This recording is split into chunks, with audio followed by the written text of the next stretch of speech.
The Clockmaker's regret. Can the old clockmaker who believed he could turn back time meet his deceased wife again? As golden light streamed through his dusty workshop windows, Elias, the clockmaker, meticulously polished a tiny gear. His gnarled fingers, scarred by decades of intricate work, moved with practiced grace. The air, thick with the scent of old wood, brass, and his wife's lavender. Sachet hummed with the ticking of countless timepieces. Each tick was a soft whisper of moments past, a life lived, and a profound regret that clung to him like the shop's ever-present dust.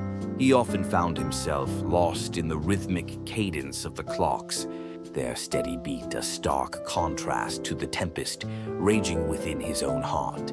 It had been years since her passing, years since her laughter filled these quiet spaces, years since her hand rested in his.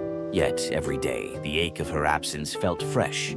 He missed her not just in grand memories, but in small, mundane details, her off-key, humming while tending her herb garden, the warmth of her presence, the comfort of her breath. Elias believed in time. He understood its relentless march, its intricate mechanisms, its unyielding progression, but he also believed in its malleability, its hidden pathways, its potential for reversal. For years, he had poured his grief and singular genius into a grand project, a clock unlike any other. It was a magnificent creation, tall and slender, crafted from polished dark wood and gleaming brass, its face a swirling galaxy of numbers and symbols. He had poured his very soul into it. Each cog, each spring, each delicate hand a testament to his desperate hope.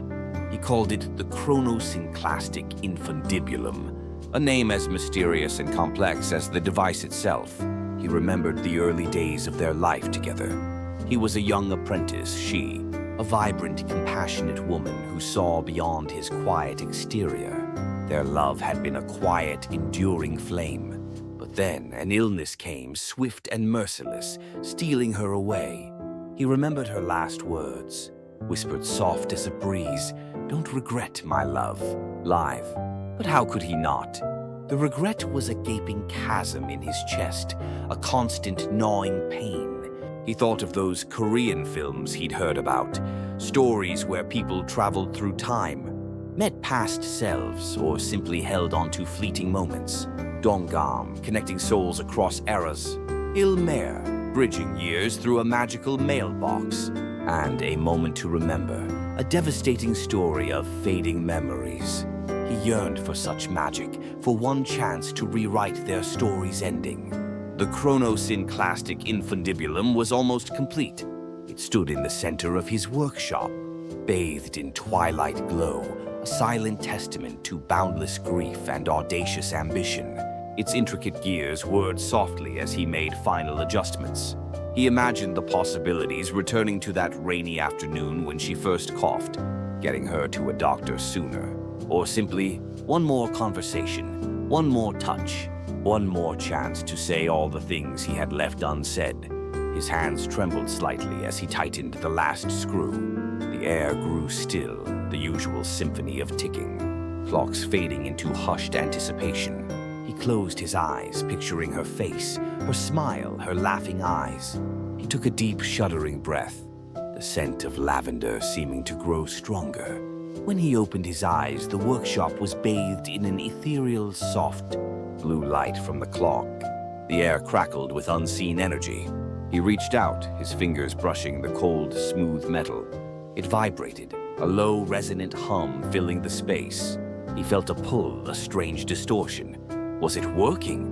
Had he found a way to defy time? He stepped closer, drawn by the clock's glow, by its promise. The faces of countless timepieces blurred, their ticking, dissolving into a chaotic rush like water. He felt lightheaded, his old bones weary, yet his spirit soared with desperate hope. The blue light intensified, swirling around him like a gentle current, lifting him, embracing him. Then, as quickly as it began, the light dimmed, the hum subsided, and the chaotic rush softened back into the familiar tick-tock of his workshop. He looked around, disoriented. Had it worked? Had he traveled? The workshop was exactly as it had been, dust dancing in sunlight, the scent of brass and old wood familiar. Nothing had changed. His heart sank.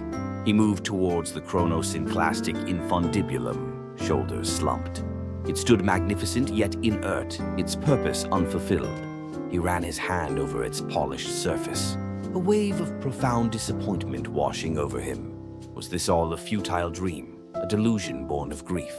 He had spent years, poured his being into this, only for it to lead to naught but empty hope.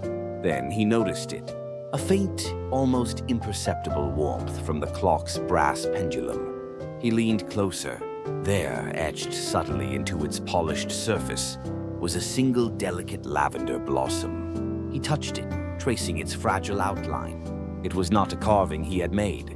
His heart quickened. The scent of lavender, a faint background note, now filled the room, rich and distinct, as if fresh flowers had just bloomed.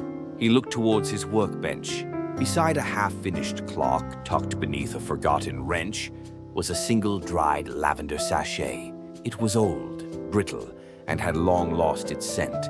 Yet the air was now permeated with its fresh, vibrant fragrance.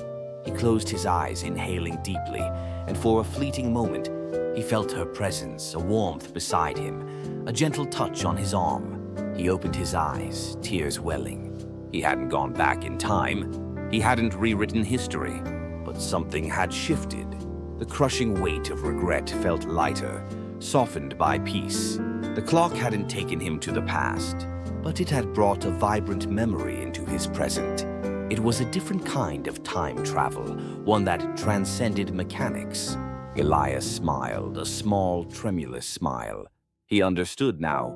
The chronosynclastic infundibulum hadn't granted him the power to change what was, but to embrace what had been, to find solace in enduring love, even in absence. The ticking of the clocks no longer sounded like a relentless march, but a gentle reminder of the beautiful, fleeting moments that make up a life. He would not meet his wife again in the flesh, not in this temporal plane, but in the quiet hum of his workshop, amidst the scent of lavender and the gentle ticking of time. He knew she was always subtly there,